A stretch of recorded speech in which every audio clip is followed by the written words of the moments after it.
everyone, today we're going to talk about the Waterpik water flosser. This is a device that I often recommend to clients, especially if they hate flossing. So if that sounds like you or you've ever been interested in this device, then you're going to want to stay right here to learn more about today's Waterpik water flosser. Welcome back everyone, my name is Holly and I'm a registered dental hygienist here to break down the who, what, when, where, why, and how of common dental products.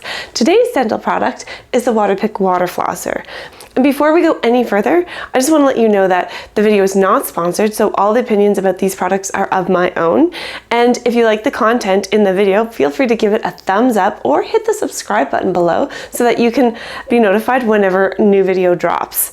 And if you're using the Waterpik water flosser, let me know by leaving a comment below. Alright, so let's dive in. The first thing we're going to talk about is the what. What is this product? So the Waterpik water flosser is something we call a dental hygiene aid. It aids in removing bacteria and food particles from your teeth.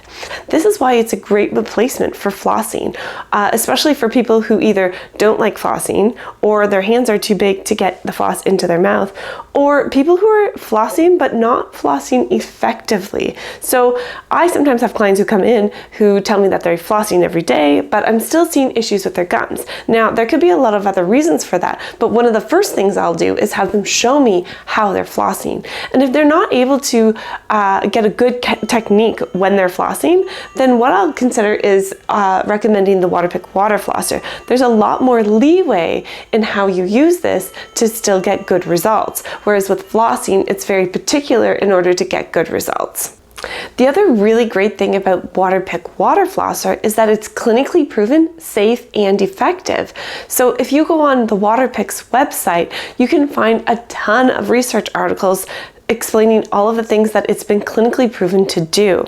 And one of those things is that it's twice as effective in reducing gingivitis, which is inflammation of the gums, than flossing alone. So that's a pretty big claim. You can find out more information at their website. Next, let's look what comes into the box. So if we open it up, you'll see it comes with a bit of paperwork here. So your manual and a quick start guide.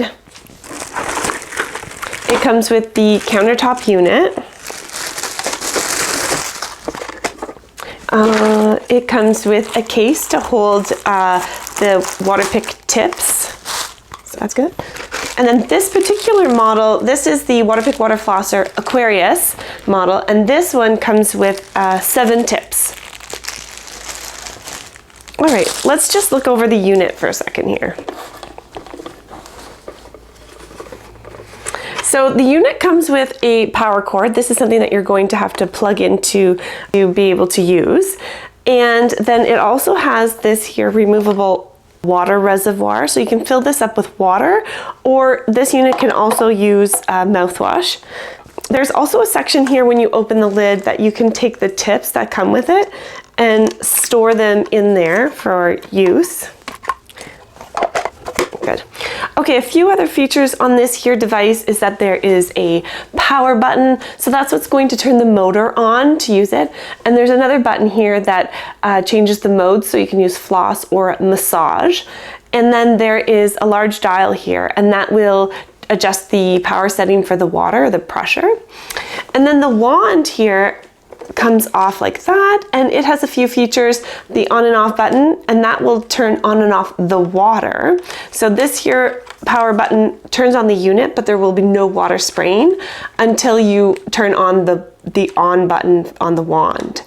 And then there's also this here silver button that will release the tips once you've inserted them. Okay, good. So that's what this countertop unit looks like.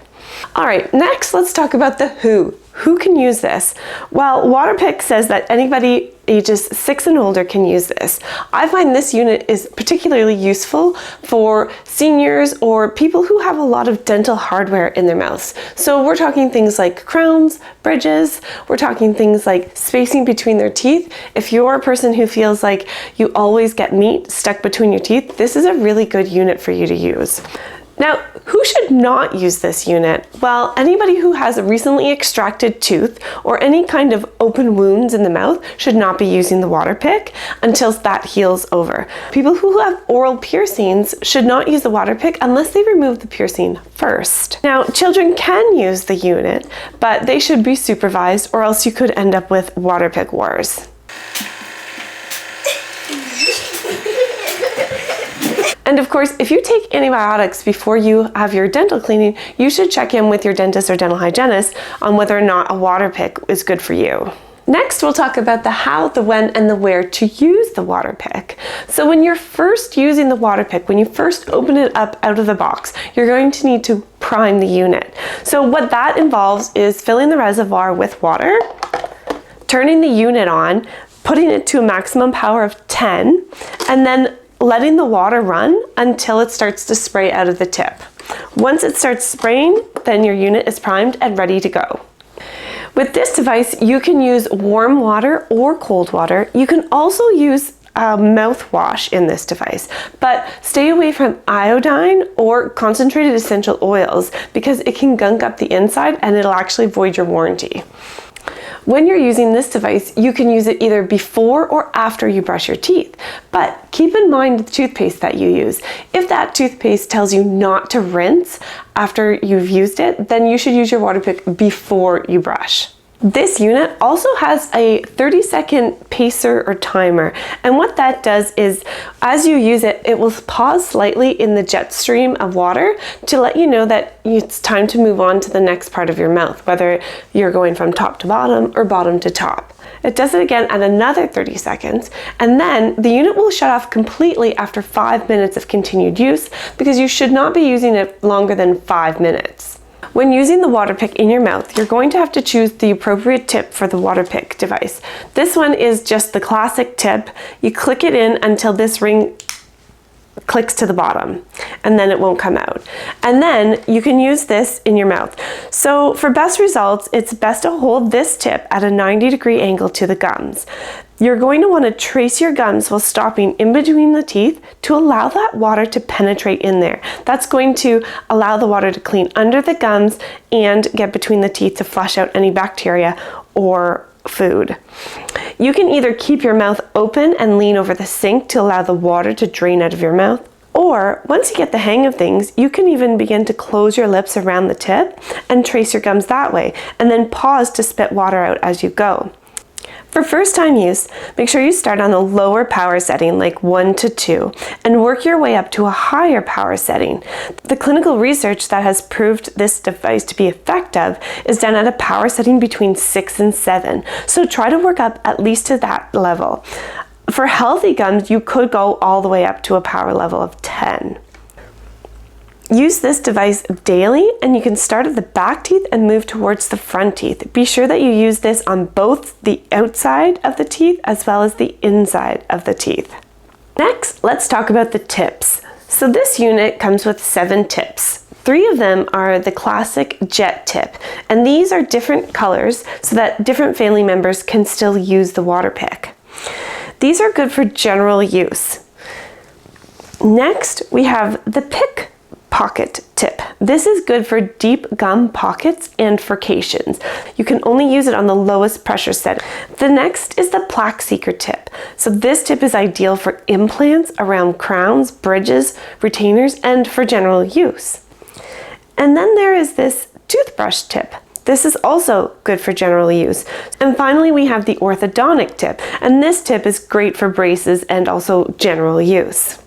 To insert the tip, you simply take it and pop it in until you hear a click and that the ring has become flush with the handle. To remove the tip, you're going to use the silver button on the side, which pops it back up, and you can simply pull it out from there. Next, we'll talk about the cost. This unit retails for about $99. You can buy it online from Amazon, or you can buy it in-store at places like Walmart or Shoppers Drug Mart. It goes on sale at a really good price on Black Friday or Boxing Day. The other thing to note about this unit is Costco sells it in a 2-pack. So you get the bigger unit and a smaller unit for travel size, and that you'll get at a cost of $80. So that's everything you need to know in a nutshell about the Waterpik water flosser. Let me know in the comments below if you're thinking about using one or if you have one and how you feel about it. Thanks for watching.